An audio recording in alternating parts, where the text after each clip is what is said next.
Ladies and gentlemen, let's talk some boxing.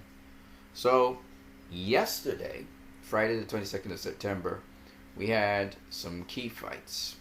I spoke a bit about who I thought would win based on what I knew about the fighters in Pound for Pound Boxing Report.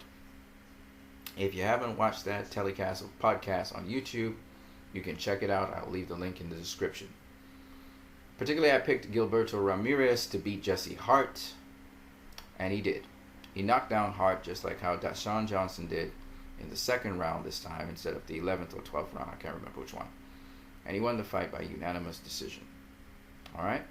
Oscar Valdez also defeated Genesis Servania, but not as easily. Servania actually knocked down Valdez in round 4, and Valdez returned the favor in round 5. Also, Friday, 22nd of December, Devin Haney in Philadelphia, Pennsylvania, defeated Enrique Tinoco. So those are some fights worthy of talking about. The other interesting fight that's going to take place tonight, Saturday, the 23rd of September, is Jorge Linares versus Luke Campbell. That should be an interesting fight. Luke Campbell doesn't really look like the puncher that everyone makes him out to be. I think that Jorge Linares will take that fight. Also, Hughie Fury will be facing off against Joseph Parker. I have Joseph Parker to win that fight. Now, I haven't seen any of these fights yet, but I'm going to go look at them online. But entertaining stuff, no doubt about that. Now, let's look at the year in review. How many fantastic boxing matches we've had so far. And when we look here, we had Golovkin versus Alvarez. We had Wangek versus Gonzalez 2, in which he stopped Gonzalez. We had Mayweather versus McGregor. We had Crawford unifying and becoming the undisputed light welterweight champion against Ndongo. We had Lomachenko versus Mariaga. We had Horn upsetting Pacquiao. We had Ward defeating Kovalev in a rematch. We had Spence versus Brook, big fight. We had Crawford versus Diaz. We had Saul Canelo Alvarez versus Chavez. That was a big fight. Joshua versus Klitschko. Porter versus Berto. Lomachenko versus Sosa. Linares versus Crolla. That was a good fight. Golovkin versus Jacobs. Gonzalez versus Wangek. Garcia versus Thurman. Hay versus Bello. Wilder versus Washington. McDonald versus Vargas. Eleider Alvarez versus Lucian Bute. Broner versus Granados. Garcia versus Broner. We had Frampton versus Leo Santa Cruz. Vargas versus Burchett. DeGale versus Jack. That's how many exciting fights we had this year. Now, honestly, I thought that Badou Jack beat James DeGale, but he didn't get it. It was a majority draw. I was surprised that Leo Santa Cruz beat Carl Frampton. It was really awesome, and he really did beat him. Broner versus Granados was good. You could almost think that Granados beat Broner. Eleider Alvarez stopped Lucian Bute. That was really good. McDonald versus Vargas was a really good fight. Hay versus Bello was very interesting. Bello beat the brakes off of Hay in the final time of the fight. Keith Thurman beat Danny Garcia. That was a good fight. Very good fight. Roman Gonzalez got defeated by Rovisai, also known as Wangek. Jacobs put up a great fight against Golovkin. Linares Crolla was a hell of a fight. Lomachenko versus Sosa and the other guy, Mariaga, were all good fights in which Lomachenko showed his superiority. We had Porter versus Berto. That was a fantastic action-packed fight, which Porter got the stoppage. Joshua versus Klitschko was epic. Canelo Alvarez versus Chavez was a kind of downer, but it showed that Alvarez could actually handle a bigger guy. Uh, Crawford versus Diaz was spectacular again, stopping in a knockout. Spence fighting Brook was an epic fight as well. Ward versus Kovalev 2 was an epic fight in which Ward stopped Kovalev. Horn versus Pacquiao was an epic proportions upset. No one expected. I didn't give Horn a chance. Garcia versus Broner was exciting and again epic because Garcia was the smaller guy, came up in weight to face Broner and beat him. That was very good. Broner came on late in the fight. Crawford versus Ndongo was epic in terms of the stoppage instead of the knockout, in terms of the accomplishment by Terence Crawford. Cotto versus Kamagai was interesting. It's the old veteran versus the tough, rough, rugged, fighting Japanese. Mayweather versus McGregor was a crossover of styles, which is very interesting and intriguing in that respect, and the whole world watched. And it set the tone, I think. It actually brought attention to Golovkin versus Alvarez. Waniek versus Gonzalez, too. That was the decider, and Gonzalez was finished after facing Waniek. Stopped him, knocked him out. And, of course, we had Saunders versus Monroe, which wasn't as appetizing. The fight didn't prove to be as appetizing. The lead up to the fight was interesting, where Saunders got into Monroe's head. But other than that, it really wasn't much of a fight. Saunders should have finished off Monroe, but it didn't happen. So all of these fights we got fights where guys were actually facing one another that we wanted them to face. Just one point I want to make, that Golovkin versus Alvarez has been reported by Daniel Raphael possibly made around or above 200 million pay-per-views buys, which is exceptional. Again, showing the power of Canelo Alvarez. But I also believe attention to this fight was transferred to because of Mayweather-McGregor and the pleasing outcome of that fight for the casual fans. I think the casual fans really enjoyed that fight and how it ended. And I think some of these casuals actually came across, MMA fans, casual fans, normal people, and actually filtered in and trickled in to watch Golovkin versus Alvarez. So I'm very happy about that. And the fact that they were pleased with the Golovkin versus Alvarez fight, though a lot of the casual fans were sort of appalled by the outlier in the judging. I think that contributed to a lot of fans buying the pay-per-view. And I do think in the rematch, hopefully a lot of people will also buy into the rematch pay-per-view, because there are some bitter people coming out of this fight saying that it was a fraud or a setup or whatever. And it's never good to hear negative press on something. I truly believe that Adelaide Bird scored it just a little bit wider than I did for Alvarez. But then again, you got casual fans watching the fight, and they're going to look at this guy chasing down another guy, and they're going to say, oh, the guy who's chasing him down, he's winning the fight. So, you know, it is what it is. People are still not educated on boxing. They don't understand what's really going on. So Alvarez has to make it very convincing for even casual fans, for people to know, he's winning the fight. So I hope he is able to do so.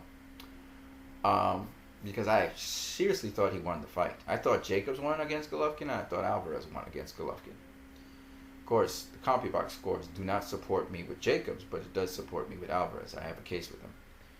But anyway, the point is, at the end of the day, they're going to be having a rematch. I'm looking forward to the rematch as well. I think this was a great year for boxing, and I'm hopeful that boxing will really get its place. There's a whole new generation of fighters now. A whole complete generation of fighters now. We almost got everybody erased. Pacquiao needs to leave. Once Pacquiao's gone, and if Alvarez is able to, defeat Golovkin the second time, it means we'll have a whole new generation of fighters. Because Golovkin's kind of like that transitional set. He kind of transitions with Pacquiao. He was of the era of Sergey Martinez and those guys. He's kind of the last. Cotto, those guys are kind of the last breed. Pacquiao, Cotto, Golovkin's a little younger than those guys, but actually Cotto I think is younger than Golovkin actually. But they're the last of the crop to just kind of phase out. So if Alvarez can phase out Golovkin, meaning he can finish him, then we got this whole new set of guys, and Alvarez will be at the top. He definitely did the pay-per-view draw. So I'm happy about that. It looks like Mayweather versus McGregor has made between 4.4 and 4.8 million pay-per-view buys, which is extraordinary. So it means it probably beat back Mayweather versus Pacquiao. I'm still waiting for them to put out the official numbers for it. But riding that wave, Golovkin versus Alvarez, in which Alvarez is basically carrying the bulk of the pay-per-view, he to get over 2 million pay-per-view buys, that's big. That's huge. That means Alvarez is a huge pay-per-view star. And he declared it. He said, I am the future of boxing. And he definitely is. I mean, he's a pay-per-view star. He's the pay-per-view draw. I hope that Canelo Alvarez keeps staying disciplined, stays humble, stays dedicated to the craft, learns to speak some English. That will only make him, he can always speak in Spanish, but to speak a little bit of English, I think he'd be huge. I think Canelo would be huge. And I think he has skill sets that separate him from any Mexican fighter ever in the history of boxing. Because he's got slickness. He can fight like a Mexican toe-to-toe. He can do it all. And he's special, man. He's special, believe you me. I mean, he's a very special fighter. And Mayweather knew he was the next. He knew that from a long time ago. It's probably why he had him on his undercard. And it's a pity he faced Mayweather a little too early in his. Well, I wouldn't say a little too early. He got the experience. I think he experienced Mayweather while he was early, like a little pup.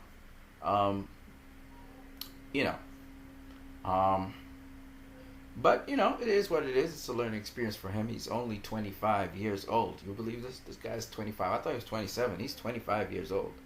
So this dude is on a whole other level. I mean, just imagine when he's in his 30s, what kind of experience, what kinds of skill, and what kinds of ability he will have. So, I mean, I just want to see this guy go to the next level. And, once he defeats Golovkin, which he will do again, the second time, and very clearly, make way, man. Alvarez should take on Jacobs, because Jacobs got some shine on him, and then he should take on, any one of those other guys from, Billy Joe Saunders to whoever's there and available. They got the Charlo brothers. Should take on one of them, Jamal Charlo, because Jamal Charlo has a lot of skill and ability, but I think it's going to be a learning experience with Alvarez. He's going to learn some stuff. So I would love for him to just face Alvarez. I think Alvarez beats Jamal Charlo at this point in time. He's just got too much composure for Jamal Charlo to beat him. Jamal Charlo has got a hell of a lot of skill, but he's still too young and green when it comes to. He's no match for Alvarez at this point in time. Just not. But hey, I would like to see him face Alvarez. I would love to see it. Love to. I think Jamal Charlo beats Golovkin right now. He ain't beating Canelo Alvarez right now. I can tell you that right now. No matter what. And he can change up his game plan, make Alvarez go find him. I mean, Alvarez, what makes Alvarez special is the fact that Alvarez is short and he is stumpy. He don't got a long reach. He doesn't have a lot of height. Alvarez is a small, stumpy guy. So how does Alvarez get to the inside of almost all his opponents? You got to figure that out. You got to understand what Alvarez does. And things that Floyd does, Alvarez does. And people just don't get it. Why I talk about Floyd so much with Alvarez. But it's just the skill set that Alvarez has. And then he's got that veteran composure, man. That dude got veteran composure. And that's what makes the difference here. He's not just pure aggression. He got that veteran composure. But what he has to do is Alvarez needs to be more serious and just be about the business of getting the fight done and done the best possible way, so the judges have no doubt in their mind that he beat his opponents. You know, some people even had doubts in their mind that he beat Erislandy Lara. You know, they mustn't have doubt in their mind, and that's because Alvarez is still not quite polished his craft and do the necessary things that need to be done to make sure he deals with an opponent.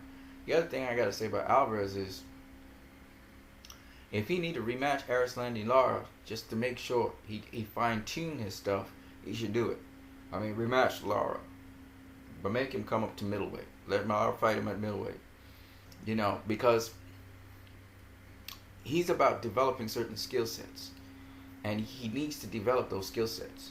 And he's seen Erislandy Lara already. He knows what it is, and he should refine the skill set so he can fight any style. It doesn't matter if they're running away from you or if they're coming to you. He should be able to handle any style. That's what I want to see for him. So I want him to develop as much as possible, because, man, he's only 25 years old. If he takes on the challenges he's taking on right now and learning to adapt to any particular style, he's going to be unbeatable. He's going to be unbeatable. All right? But trust me, man, this guy's going to be an all-time great. He's going to be. But he's got to stay consistent. He's got to stay disciplined. He's got to focus, you know. So we'll see what this guy from Guadalajara, Mexico, what he actually ends up doing. You know, I really like this kid in terms of boxing. I don't know what his life is like outside of the ring, but in terms of boxing, I really like Canelo Alvarez. I really do. You know, so that's it for me. On that note, you guys have a great